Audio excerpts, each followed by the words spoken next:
Hello viewers, আশা করি সবাই ভালো আছেন। তো সেই প্রত্যাশায় আজকে আবারও আপনাদের সামনে নতুন আরও একটি ভিডিও নিয়ে হাজির হলাম। তো আজকের ভিডিওটি হচ্ছে মূলত তেলাপিয়া মাছের ভিডিও।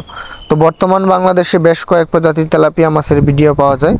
তো তাদের মধ্য থেকে অন্যতম হচ্ছে যে একটা হচ্ছে আপনার দেশি তেলাপিয়া বা গিফট তেলাপিয়া, একটা মনোসেক্স তেলাপিয়া বা টাইগার মনোসেক্স, বিভিন্ন কোম্পানির বিভিন্ন জাতের তেলাপিয়া মাছগুলো পাওয়া যায়। তাদের মধ্যে থেকে অন্যতম হচ্ছে আপনার মনোসেক্স, অরিজিনাল যে হাইব্রিড মনোসেক্স তেলাপিয়া মাছ রয়েছে, এটা হচ্ছে অন্যতম।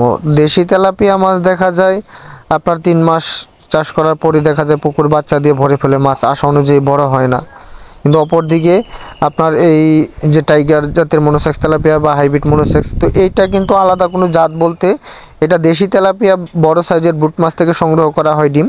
তো সেই ডিম থেকে রেণু উৎপাদনের পর থেকে বিভিন্ন প্রক্রিয়াজাতকরণের মাধ্যমে, বিশেষ করে এক কথায় বলা যায় যে হরমোন খাওয়ানোর মাধ্যমে কিন্তু মনোসেক্স তেলাপিয়া মাছ করা হয়।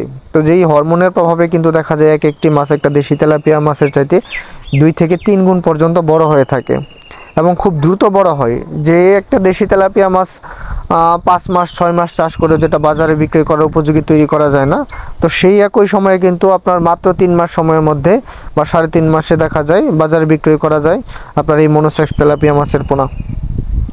এবং এই 3 মাস সময়ের মধ্যে আপনারা চাইলে মনোসেক্স তেলাপিয়া এবং সেই সাথে সাথে অরিজিনাল ভিয়েতনাম যে কই মাছের পোনা রয়েছে, এই মাছটাও কিন্তু খুব দ্রুত বাজারে বিক্রয় করার উপযোগী করা যায়।